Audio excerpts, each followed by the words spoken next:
Hi, I'm Walter Williams, and thanks for joining me. I'd like to talk about a project that I've been working on, pretty much all my life. It started back in New Orleans in fourth grade when my principal came on the loudspeaker and said the president had been shot. And for some reason, I turned to my friend Michael Carson and said LBJ did it, because I just couldn't figure out who would want to kill Kennedy. He was so great. We were on the verge of world peace, it seemed. Anyway, about a half hour later, the principal came on and said, the president's dead, go home.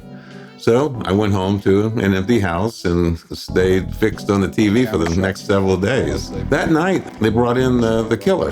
They paraded him, and suddenly I realized, wait, that's the guy that was on TV in New Orleans last month for like a whole week, it seemed. They had a story about him handing out pamphlets about pro-Castro. They had a story of him being arrested for fighting against Cubans. They did a debate. You're a Marxist? Well, I have studied Marxist philosophy, yes, sir, and also other philosophers. But are you a Marxist? I think you did admit that you consider yourself a Marxist. Well, I would very definitely say that I am a Marxist. That is correct. Suddenly, this guy is the guy who killed my hero. When he first came out, he was basically name, rank, and serial number. He was looking for legal help, and I guess he thought somebody was going to come bail him out. Well, I was questioned by a judge. However, I protested at that time that I was not allowed legal representation. Then the next night, his attitude changed quite a bit. He was very agitated when he had been charged with killing the president. Come on, man. No, they're taking me in because of the fact that I lived in the Soviet Union. I'm just a patsy. I'm the patsy. And I thought that was really curious, because generally if you're not guilty, you say, I'm innocent, I wasn't there. But when you say that I'm the patsy, it insinuates that you know something more, you're part of something bigger. Decades later, I decided, I want to make an entertainment show about all this, the backdrop of the JFK assassination, with all the characters from New Orleans, Lee Harvey Oswald, Clay Shaw. Base it on the idea that maybe Lee Harvey Oswald was the patsy. And if he was the patsy, how would that look? That became the premise of my show. I'd like to show you the first 7 or 8 minutes of what I filmed. It takes place in 1958. The whole story arc has 5 seasons. It goes through 1963 all the way up to the assassination. I hope you'll watch this. I'll come back and explain what we'll do next.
Basement floor of the Dallas City Hall. Ladies and gents, don't make no sense.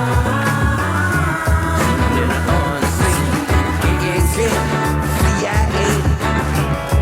all playing in the same cage.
got a cent, got the cash to flash. Now you ain't got no friends. You lose your jobs, start losing hope, using dope. Now we all hanging at the end of our ropes. Ain't no age of innocence.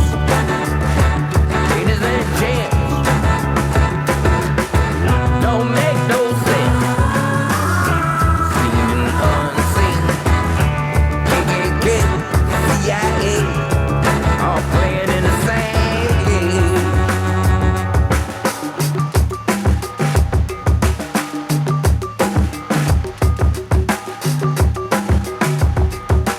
Living in an icy. Okay, in this opening, I wanted to establish our lead character, Kevin. He's a 17-year-old runaway. He lives on the wharfs, he works there, but he's also a petty thief, just trying to get by, and he's estranged from his home. But on this day, he stole a box from the wharf, and it turns out to be a present for his mother, a set of dishes. She's concerned about where he got this. She's also concerned about his career and hopes that maybe he could get a real job. His dad could get him on at Higgins, the shipyard. They hear his dog barking out in the yard. His dog stays there, and his mom grimaces, and Kevin swears he'll do something about it. And then he also looks in the other room and notices his younger brother, Charlie. He basically watches television, the news, and right now he's watching Morgus. He also likes building models. So Kevin asked Charlie, hey, how about making $1 a week? Just pick up Princess's poo. For $1, that was a big deal for Charlie. Kevin wanted to try to unpack the dishes, but his mom alerted him, and it's almost time for Daddy to be home, and he is estranged. It's time to go, and off we go to the next scene. And it takes place at the show bar in New Orleans, and we introduce some familiar characters.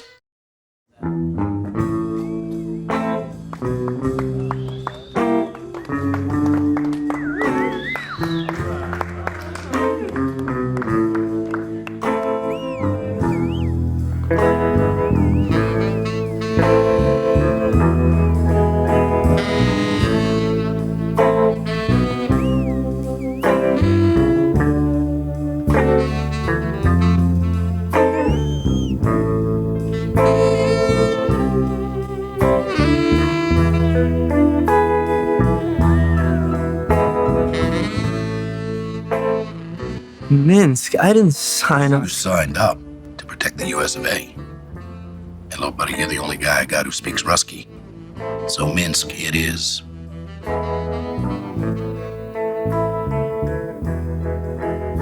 Hey, this is a plum assignment. And a nice little piece to boot. You ever had something that good? No, I didn't think so. Well, this little cutie wants to leave the USSR, and you are a ticket out of there. All you have to do is bring her back over here as Mrs. Lee Harvey Oswald. I'm too young to settle down. It's funny, wise guy. When you get back, everything will be forgotten, and you will have some nice memories. Why? She's full of intel. Her uncle's some rocket scientist, Sputnik maybe. Who the fuck knows? How am I supposed to get? Ain't she sweet? Hey, I don't hear a lot of clapping out there. Come on, get your hands from under the tables, you bunch of poiboids. Oh, hey, Lordy, Miss Claudia, look what we got here. We got royalty in the house.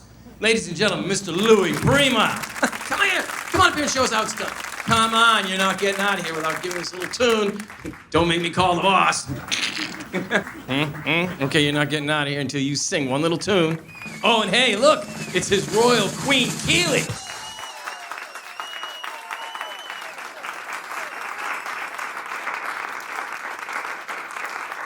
You guys remember Marie? Maria, Marie. No, wait a minute. Hit it, guys. Maria, Marie, please let me see. I'm in the middle of this tree, full of desire. Oh, Maria, Maria, Maria, Maria, Maria.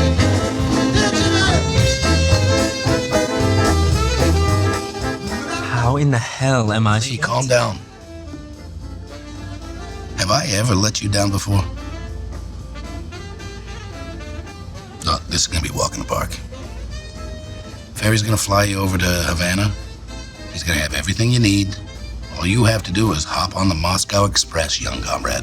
They're just gonna let me walk in? Well, state will file phony defection papers for you, then they'll bitch and whine to the Rusky embassy. You're gonna be a hero over there. They're gonna love you, you lucky son of a gun. Until they find out I'm a spy. Then it's off to Siberia, young comrade. You won't have to worry about that, son. They'll shoot you first.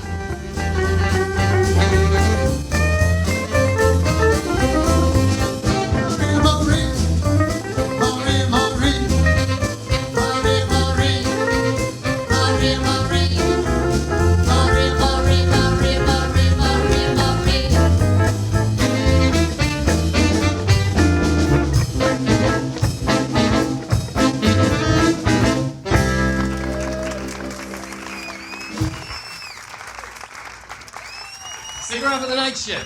We'll be right back, so drink up, be merry, and tip your waitresses until it hurts.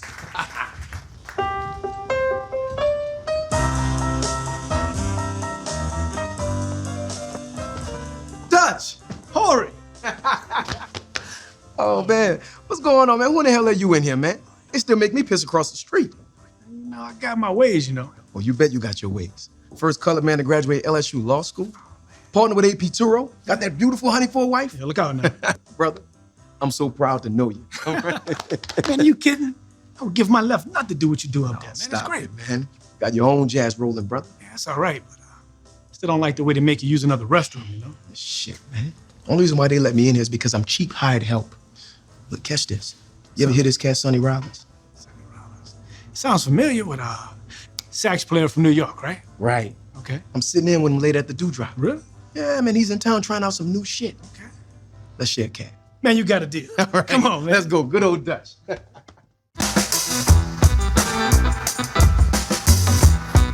move fast, gotta travel light. Don't let nothing pass when you in the night. Won't know who's who if you don't know what's what. History's versions make me wonder, but got my attention on all that I witness. My nuclear vision is everybody's business. We live here in the kingdom of ignorance. Shit, Ozzy, how the hell are you doing? Kevin, look, I got... Still in the Marines? Nah, that was total bullshit. Told him I was a fruit. You ain't? Just kidding. Look, your mom still chummy with Mr. Marcello? Beats me. Haven't seen the bitch since I got back. Look, if you do see her, please let her know I give anything to work for Mr. Marcello. Yeah. Anything he needs. Really, anything. The makers of Camel cigarettes bring the world's latest news events right into your own living room. Sit back, light up a Camel, and be an eyewitness to the happenings that made history in the last 24 hours. The Camel News Caravan presents Today's News Today. Produced for Camel Cigarettes by NBC.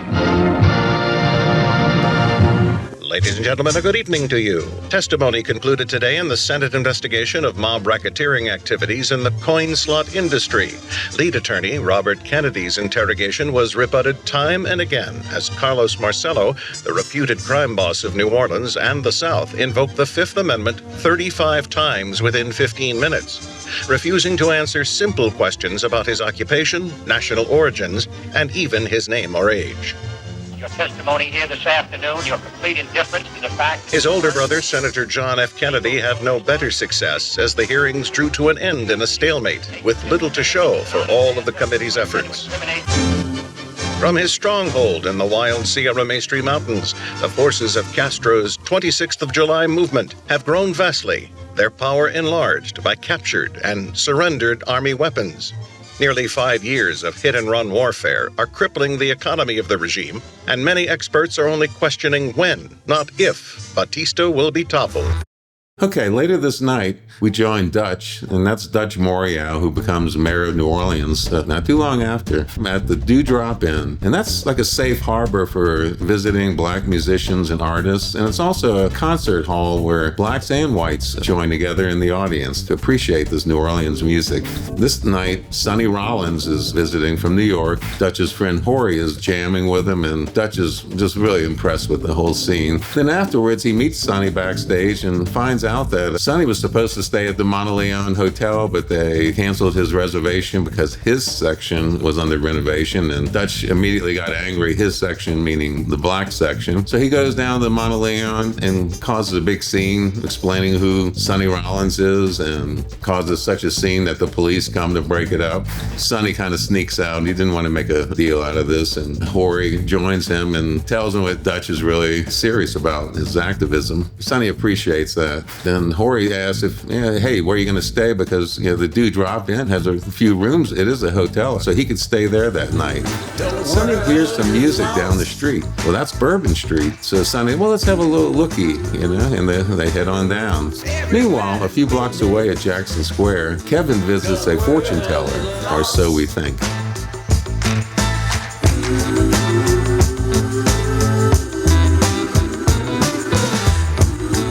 It's everybody's business in the kingdom of the illness.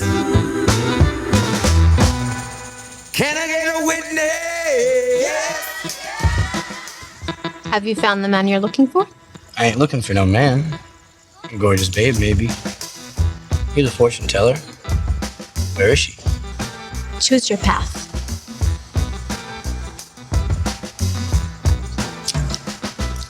Past, present,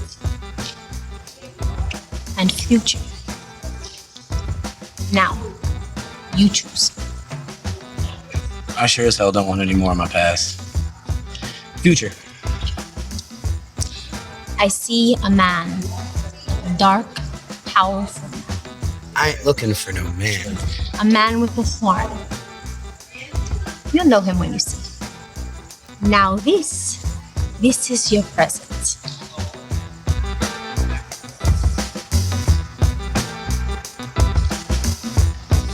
I know, Madam Jewel. You're always right. Thank you for your guidance. We live here in the kingdom of illness. So after Kevin makes his score, he heads on down to Bourbon Street, and there's Sonny jamming at the show bar. He looks at the stage, and then he looks down at the tarot card that Jewel had given him. And then soon after, we dissolve to the Dewdrop Inn sign, and we move in, dolly through the window to see Sonny lying on his bed staring at the ceiling. And we see on the table heroin, a package, and the tarot card that Jewel had given Kevin. And then we cut to a real close-up of a package of heroin, and then an extreme close-up of a needle entering an arm, and then we pull back to reveal that it's Kevin. Now, Kevin is also a user of heroin, but he's not as addicted as many of the others, but he still could use a shot at a tough day like today.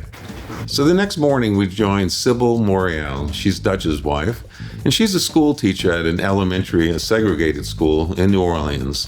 On this day, one of the students is complaining about the hand-me-down books, and there's some racist drawings from, I guess, the white kids who used to use these books. So the principal comes in, and Sybil confronts her about the used books and the racist signs in it, and the principal warns her to keep her mouth shut, and also not to be hanging around with these activist groups like the NAACP, or she could lose her job. Sybil points out that the NAACP is just trying to uphold the Supreme Court law that said that all schools would be desegregated, and they have not been yet. Meanwhile, at a little bar called Tango's, kind of on the edge of the French Quarter, this is going to be one of our meeting places that we go back to throughout the season. Here we see David Ferry. Now, David Ferry is a strange guy. He's a pilot. He flies for the CIA. He flies with the mob, but he's a good pilot, but he's very strange. He's so useful, though, that people kind of put up with him. So we find out that he's also a drug dealer, and Jewel comes in to get her supply, and he's letting her know that he's out right now. And we also get a visit from one of Marcello's jukebox people, because they want everyone to use their jukeboxes and play their records. The owner complains, but gets backed up by the police and has to put up with it. So suddenly Lee Harvey Oswald walks into Tango's and comes up to David Ferry to find out what the plans are for the flight to Cuba. And Ferry tells him that he has all the papers, he'll get him there, and then he'll switch planes and get on an Aeroflot Russian plane, and then off he goes. Oswald's concerned, of course, but once again, he really doesn't have much choice. He's been working for cash for these people. He pretty much has to do whatever they tell him to. So the Bombay Club is a very swanky bar, and it's also a meeting place for underworld figures, intelligence. So on this night, Clay Shaw is introducing Chichi Mendoza, who represents Nixon, to G. Ray Gill, who is the attorney for Carlos Marcello, the mob boss of the South. They want to hire the mob to take out Castro before it's too late and he takes over Cuba. G. Ray Gill says he doesn't want to hear any more. He gets up and leaves. Now, Chi-Chi asks Clay, wait, I thought you said he was in on this. And Clay informs him, yes, he's in on it, or he'd be here all night running up a bill on Irish whiskey. Meanwhile, there are two other guys at the bar. An older man, Dano, runs a big oil excavation company called Mainport. And he's speaking to a younger man named Billy Joe, who's graduating in geology from Tulane, and he's from the Houma area. And he hopes to recruit him to work for his company, Mainport. But Billy Joe has other ideas. He's thinking about moving back to Houma and maybe starting a business on his own. But, Dano, who knew his dad, says, I really want to have first dibs on you because I think you'd have a great future in Mainport. At that point, Clay Shaw and Chi-Chi are leaving, and Clay Shaw recognizes Dano and introduces him to Chi-Chi, a banker in Florida, who might be interested in Dano's oil business. They go off to speaking, and Clay Shaw is quite enamored with Billy Joe. Clay Shaw is a pretty flamboyant gay character. In fact, Dr. John McRabenack used to play at his parties and said, there was nothing he's ever seen on the internet as sick as the parties at Clay Shaw's house. Speaking of Mac Rabenack, he's actually playing the piano this night. And at the end of the show, a producer, Cosimo Matassa, who's produced and recorded all the great songs, Fats Domino, Frankie Ford, all the classic New Orleans hits, comes up and says hi to Mac. Mac informs him he's switched to piano because he had his finger shot off. He used to play guitar. But Cosimo said, hey, you still got the Mac beat, and offers him a job to play on a little song they're going to do about Morgus the Magnificent, and Mac is all into that, Morgus for sure. So Dutch, as I said, was a young attorney, and he was part of a group called the Martinet Society, which was headed by A.P. Tureau, who's a legendary civil rights lawyer. He was a co-author of Brown versus Board, and he was one of the big forces in the New Orleans legal community that was fighting for desegregation and enforcement of Brown versus Board. And on this day, Dutch explains what happened to Sonny Rollins on the night before and thinks this is a good case that they should take up. So then what? What the hell else is he gonna do? Dutch does have a point, AP. Of course he has a point. Every colored man in this country has a point every single day. But we need more than a point. Give me at least a line, perhaps a polygon. But this is such a clear case. Right in the heart of our downtown. They're just snubbing their noses at us. Juries in this town are gonna scoff at why a black man even thinks he has a right to stay at the Mont Leon anyway. And besides, what does discrimination on private property have to do with Brown versus Board? That ruling is all about public education. Well, loosely construed. Loosely? No, it could theoretically apply to all discrimination. Our job is to find that one little chink in the armor. Who knows? Maybe this case is just blatant enough. No, I have to go with AP on this one. But besides being biggest, people down here have no imagination. They're gonna have a tough time connecting those dots. Or points, as you referred to them earlier. Okay, enough saving the world for the moment. Tea time. Just out of curiosity, since when did we all become Brits anyway? From the moment they snatched us out of the woods. Well, I hope we moved a bit down the road from there. Not without constant goddamn struggle, I tell you that. Except tea time, okay? Can we at least all agree on that?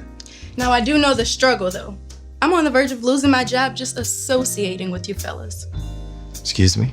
I was complaining about hand-me-down books, and Miss Williams, right out of the blue, brought up the NAACP and said that I would be fired if I don't quit. You know, it is a stretch. But she is a school teacher. Yeah, but I really don't think she needs to be getting involved with all of it. Possible chink? Certainly more than a point. I may see our first line.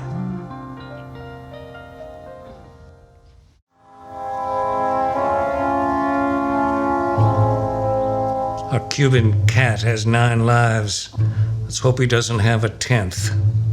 Why don't we use Oswald? He's on his way to Havana tonight. No government fingerprints. That's where our friend Carlos comes in. Ruby is in town. That's probably who they'll send. Is he stable? Absolutely not. But he is a pit bull. Stupid, but he gets the job done usually. Well, let's see what he can do. I just hope they have a plan B. No doubt. Because if that jackass Castro ever gets us in. Don't even think about it. Oh, no.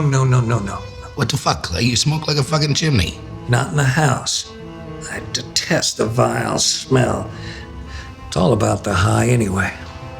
Look, I'm gonna need your help in rounding up some of the kids. Our Negro brethren, they're planning something for Woolworths. And we want to make sure that they understand where the sentiments of our citizenry lie. Damn niggers. Well, would you like to join me in the smoking parlor? Outside. So that night, Oswald goes out to the lakefront airport to meet David Ferry in his plane. When he gets in the plane, he's surprised to notice another passenger, Jack Ruby. That's their first meeting and, well, not their last. But Jack Ruby's being flown for the assassination attempt on Castro, and Oswald's catching a ride so he can switch planes in Cuba to then deport to Russia.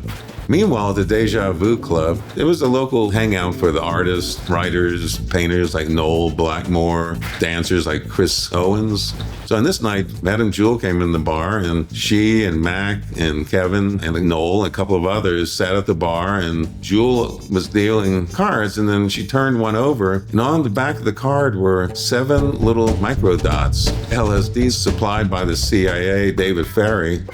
They all go on an acid trip. They go to a place called the Dungeon, which is filled with skeletons and all kinds of weird stuff. Kevin can't take it anymore. He goes dashing down Bourbon Street, seeing hallucinations. He finally sees the show bar, and the manager recognizes him and lets him in. And they go back in the back room, and he's flying. Kevin's really on a serious trip, and he's starting to talk big. Like, instead of just being a petty thief like he's been, he's ready to move up in the world and become a big shot in Carlos Marcello's gang.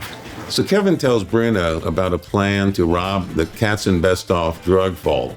Bruno kind of laughs him off as if he's crazy, but if he does wind up pulling it off, he agrees to split it 40-60 with him, 60% to Kevin.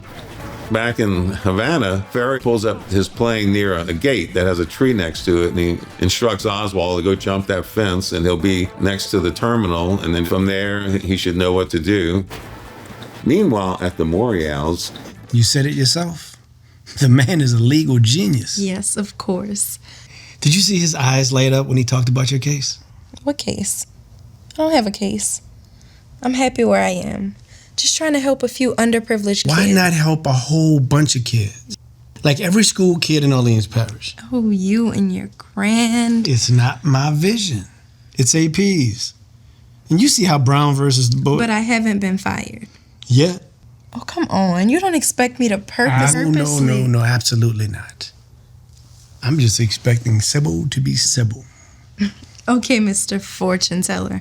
What else do you see in my future?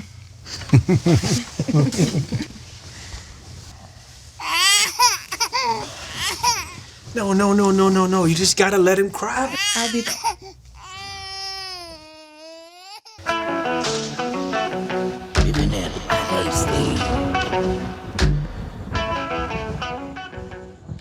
Sorry, no cards for you tonight. Just one? Town's all dried up. Please? Must be a special customer. Yeah, me. Come on. How old are you? No, don't tell me. Maybe I can shake out a few boxes for the two of us. Don't make no sense. Seen it unseen. Making cake, CIA, all playing in the same game. Ain't no age of innocence. Ladies and gents, don't make no sense. Seen it unseen. KKK, CIA, all playing in the same game. So back in Havana at the airport, Ferry meets with a Cuban official who brings a duffel bag. And this is a stash of heroin that's being transported by Ferry back to New Orleans in order to pay the mob the cost for assassinating Castro. So the next morning, Kevin brings Charlie to Katz and Bestoff to look for a new model. While Charlie's doing that, Kevin's lining up a little toy telescope toward the back of the drugstore toward the vault. He looks at the clock and it's almost time for the pharmacist to come in and open the vault. When he starts to turn the combination, we see that Kevin's little telescope is locked on it, and he sees the final number. Kevin looks down at a piece of paper in his pocket. He's got the first two numbers from previous visits, and now finally got the third number of the combination, and then they scurry on. Nearby at Tulane University, Billy Joe and Emma James finish their geology finals and decide to go spend a little time over at Audubon Park Lagoon. Emma James really enjoys the nature of Louisiana, and Billy Joe, who's from Houma, talks about how everything's that way down there, and he hopes to go back and start an oil company. Emma James expresses her concern about oil and protection of the environment, whereas Billy Joe finds no reason not to be able to live off the land. This will be a conflict that they face for the rest of their relationship. Kevin and Charlie enter a local bar to pick up roast beef sandwiches. After he places the order, Kevin manhandles the pinball machine until it tilts. He puts some more money in as Charlie is concerned, but soon he hits the jackpot, and not only does he get the roast beef sandwiches free, but the guy gives him some extra money too. At the McCann's house, Kevin opens the sandwiches and we meet his sister, who is studying nursing. You can tell her disdain for him because he's not even in school. They eat the roast beef sandwiches. We hear Princess, his dog, yelping outside. Kevin once again promises to do something about it. So that night, David Ferry finally gets back from Havana. He goes into a locker room at the airport and places a large black duffel bag in one of the lockers. Then he goes around the corner and then in another locker places a smaller black toiletry bag. He looks around to make sure no one sees him. He exits the airport, and in a car parked outside, we see Guy Bannister get out the car and head toward the terminal. Later that night at Tango's, Bannister and Ferry meet, and they talk about the shipment being a little light. Ferry says it's not him and that the Cubans are the ones who did it. Ferry's just lucky to even get out of there alive. He doesn't have the luxury of scales. So Bannister goes along, but Ferry knows he's under surveillance now.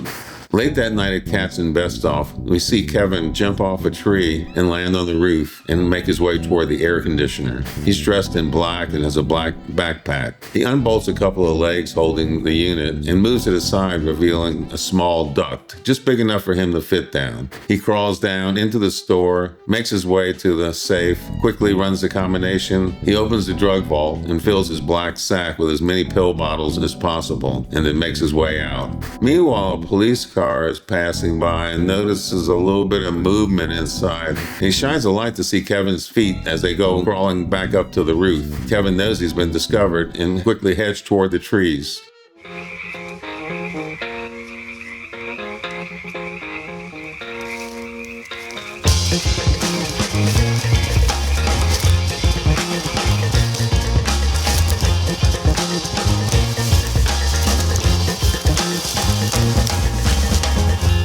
Drug out on thrills, living wild on a crooked road, wearing a cockeyed smile. Never cared where I've been, only that I'd see you again.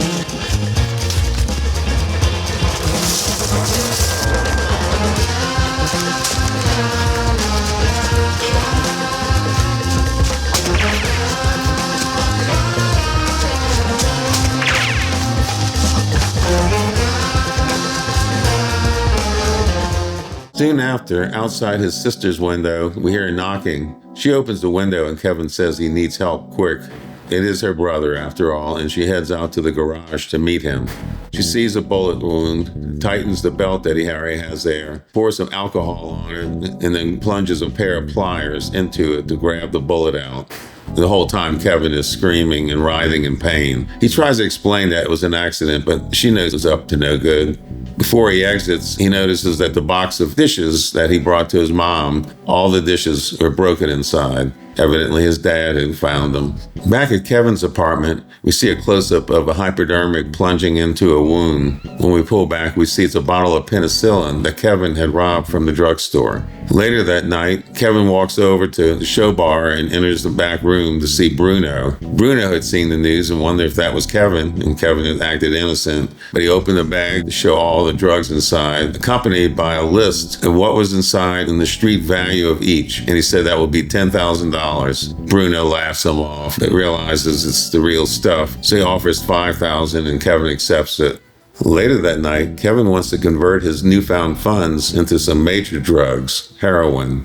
He goes by Tango's to meet with David Ferry, who from Madame Jewel knows is a dealer. Ferry says he's under surveillance, so he does have a half a kilo and offers it for $10,000 if he can get to it. Kevin offers $5,000 and then reaches in his pocket. Here's $4,000 and I'll give you the other $1,000 tomorrow once I get the drugs. Ferry says, I can't go to the airport, I'm under surveillance. Here's the key, but you better not mess with me. Later that night at the McCann's, we dolly down the fence to reveal a hole near the bottom that Princess had dug. We see the dog's mouth come through and a hand pushes an open can of dog food toward the dog, who gobbles it down. Meanwhile, in Minsk, Lee Harvey Oswald enters a nightclub. He sees an attractive young lady sitting in the corner and approaches her. This is Marina. In Havana, Jack Ruby hands out pamphlets on the street. They're publicizing an upcoming talk by Fidel himself. Early that morning, Charlie is out hanging up one of his models by the garage, and he notices a dead, limp dog lying in the yard. Back at Kevin's apartment, as the sun rises, Kevin opens the black toiletry bag to find a large stash of white powder. He lies down and goes to sleep. So that's episode 1. Hope you're still with me. The season continues with Kevin's rise to power as a major criminal. Blacks continue their struggle to gain their civil rights, while we find out that prominent members of society like Clay Shaw, Guy Bannister, and others are members of the Ku Klux Klan. Mac in the music world and rock and roll keeps evolving, and the plot to kill Castro continues throughout the season until Castro eventually takes over. So that bag of heroin turned out to be pure, uncut heroin that no one on the street had ever been used to. And it resulted in the overdose of 4 members of a band in New Orleans and Dutch's friend Horry, who went to New York with Sonny Rollins and others. Jim Garrison, a young assistant district attorney, noticed the similarities and contacted the New York DA's office. They send Sarah Liston to investigate. Sarah gets close to connecting the deaths to Kevin. She also uncovers the connection between the mob and the federal government, paying them heroin to carry out assassinations and other jobs. Ah, is that our friend, Mr. Ruby? So should we speed things up on Liston? Couldn't hurt. I don't like the idea of her snooping around the dock. Things could get very ugly. For all parties. Kevin needs to have her stopped and hires Ruby to make her disappear. Meanwhile, in the USSR, Oswald carries on his mission to marry double agent Marina to return her to the US. The drug trade, which went through Cuba, is cut off, which stops business for all. All of the major players in the plot to kill Castro are in place, and over the next 4 seasons evolve in the plot to kill Kennedy. The big guy finally got the go-ahead to start warming up a special mission squad. DOD? Good, it's about time we got tough with those grease balls. And if it goes wrong, what? WW3? It's just a load of comic bullshit. It's never gonna happen. And you know what? Even if it does, fuck it. Okay, now you ask, so how are you going to do this? What's the plan? Well, it all started when my former management told me that you'll never get this done. So I set out to think, well, let's see how I can get it done. I started off by writing the first script, and that went pretty quickly. And I said, it's a period piece and won't go out of date, so let me keep going. Before I knew it, I had the whole season written. And I went to New Orleans, started picking locations. That's the great thing about this show is we're not going to have to build costly period sets because all the locations still exist. And they look pretty much exactly like they did in the 50s and 60s. There's also a great talent pool of actors in New Orleans, and there's costumes, set designers, just a whole good infrastructure to do a show like this. In addition to that, since I'm a local resident, when I wrote the series, and it's based on an indigenous concept about New Orleans, basically 50% tax credits because of these unique situations. Then also you notice I did a lot of storyboards, and I didn't do them for the presentation. I actually did them as a blueprint for the show, because the plan is to shoot the whole first season out of sequence as if it's one big movie project. And that way with the storyboard, we can shoot it out of order. We can lump all the same locations together. So basically we'll shoot location by location for the whole season instead of back and forth. This is a great opportunity for some studios to get some of their up-and-coming talent or already established talent. Like I'll need a new Kevin, up-and-coming 17-year-old heartthrob would be a good choice for that. And there'll be a lot of characters like Clay Shaw and David Ferry who will be around for the whole 5 seasons. So it might be pretty attractive to live and work in New Orleans for a good chunk of time. So I started by getting some money to shoot the films that you saw. I thought I'd continue raising money and complete the first season. And with a whole season, it'd be more likely to be able to license to a network with the option to do the final 4 seasons. Trying to deal with money and all that, I don't want to do that. I really want to devote my time to the creative part of the show. So basically, I'm looking for a partner, a production company, a producer, a network, a streaming company, high-profile actor, anybody who can kind of get this to the next step. I have a whole season of scripts, the storyboards, the locations, the tax credits, and I'm willing and able and actually very excited to do this. It's been a lifelong pursuit. Hey, anybody out there who can help me make this happen, please do. You can contact me by email or call me and I'll talk to you. Thank you. Bye-bye.